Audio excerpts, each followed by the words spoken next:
Hello friends, good morning, જય શ્રી કૃષ્ણ. કેમ છો બધા?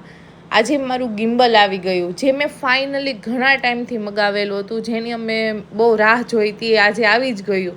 પછી મેં મારી બંને છોકરીઓ એટલે કે મારી બંને લક્ષ્મીના હાથે એનું મુહૂર્ત કરાવ્યું. કાવ્યાને તો બહુ શોખ હતો, મમ્મી તું ક્યારે મને મુહૂર્ત કરવા આપીશ. એને ચાંદલા કરવાનો બહુ શોખ છે. તો પછી બંનેએ મુહૂર્ત કર્યું.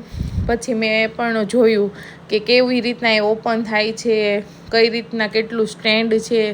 જેવું મારે જોતું હતું એવું ગિમ્બલ મને મળી ગયું.